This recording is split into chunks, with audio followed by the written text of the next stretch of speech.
Marin, ma saliote oubliée. «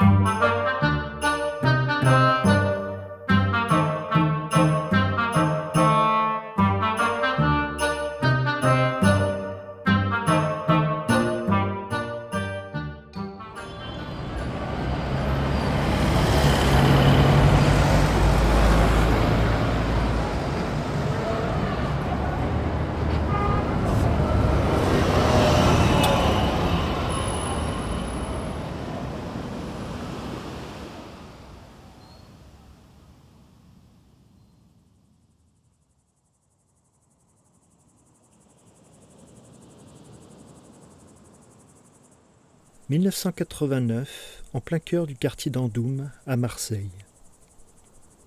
Une maison de retraite très discrète, très haut de gamme.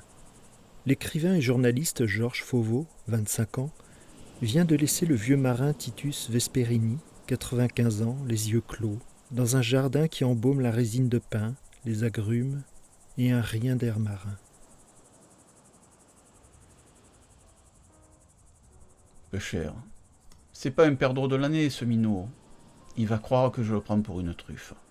Et puis j'ai connu son père sur les quais du temps des messageries maritimes. Comme que ce soit, il n'y aurait pas eu Jeannot, je l'aurais pas laissé venir. Il sait bien que je fais semblant de m'ensiester. Mais il doit avoir à peu près ce qu'il voulait, ce minot, alors. Ma foi aussi, qu'est-ce qu'il est venu me tirer les vers du nez, celui-là? Pouvait pas attendre que je sois allongé au cimetière Saint-Pierre et venir me les tirer pour aller pêcher, tranquille, au goude. J'avais presque oublié, moi. Ouais.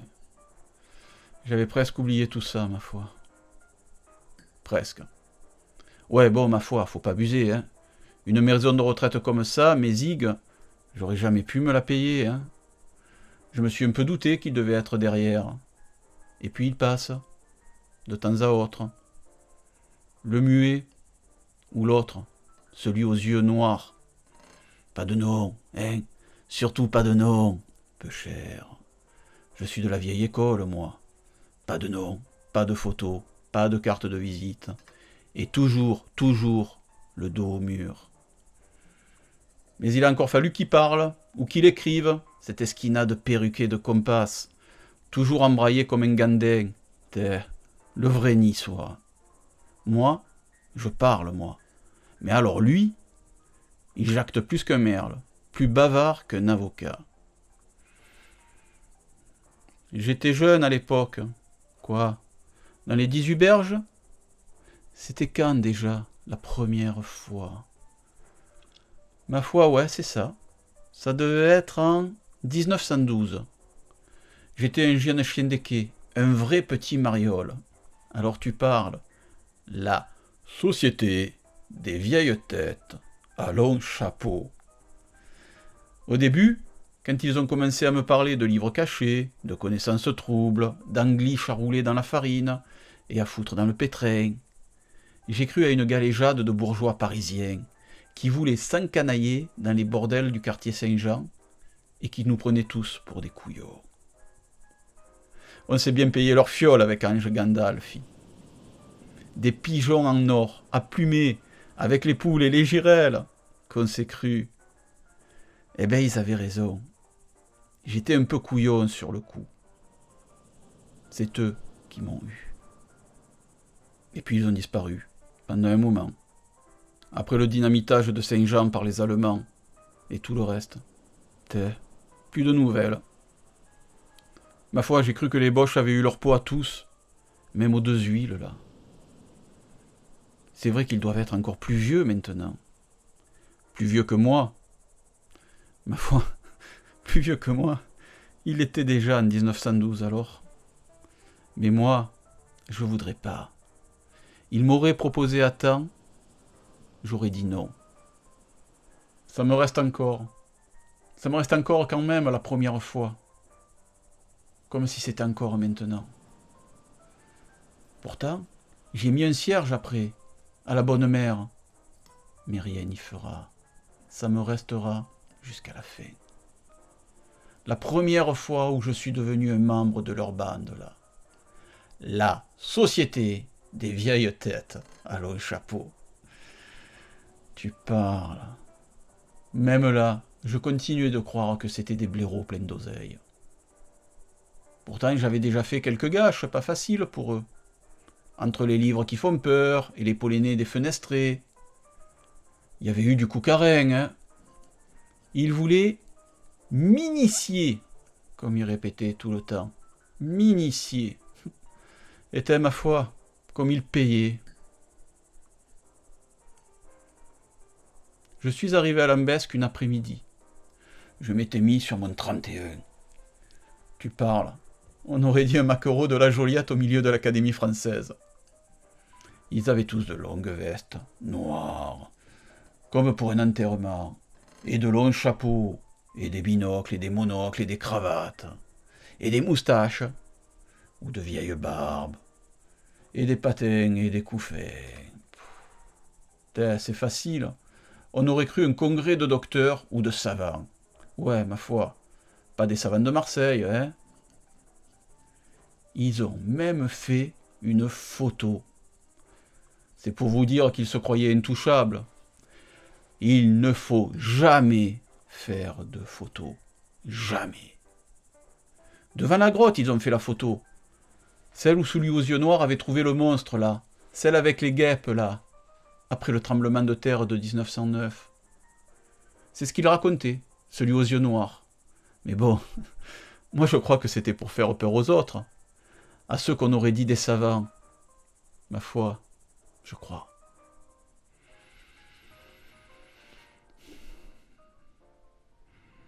Enfin, on a fini par y rentrer dans la grotte, là. Bonne mère. C'est vrai que ça m'a un peu glacé les alibofs. Même maintenant, je m'y revois encore. Et ça me fout les chocottes. Cette estoumagaffe que ça m'a pris. C'était sombre, avec de grands flambeaux qui faisaient bouger plein d'ombres sur les murs. On aurait dit des ectoplasmes de suie qui voulaient nous attraper. Et puis, il y avait cette odeur-là, bizarre, d'encens, comme celui des églises dans les grandes occasions. Enfin, pour les enterrements, quoi. Mais avec quelque chose dedans, qui te faisait que tu voyais mieux, plus près, plus grand, même que je voyais des choses que je ne vois pas d'habitude. Et il y avait aussi les 4 girelles qui étaient là, qui n'étaient pas sur la photo, habillées comme des danseuses païennes, paroles, même qui avaient 3 fois la même. Eh ouais, ma foi, elles étaient 3, et c'était 3 fois la même. Et puis il y avait l'autre là, comme pour Saint Jean-Baptiste, la Salomé. Elle dansait sur des musiques barbaresques, des cymbales et des flûtes et des clarinettes. On aurait dit des serpents. Tout était bizarre, même les jolies filles, inquiétant, toujours flou, un peu trop gros, avec ces mélodies du diable un peu trop claires dans mes oreilles et dans ma tête. Alors, ils m'ont dit comme ça que j'allais mourir, car on ne peut être éveillé qu'après la mort. Qu'ils allaient me tuer pour que je sois un mort revenu à la vie, comme eux. J'étais terrifié. Je voulais partir, mais je ne pouvais plus bouger, comme si les filles, là, ça avait été des strègues, et qu'elles m'avaient envoûté. Alors,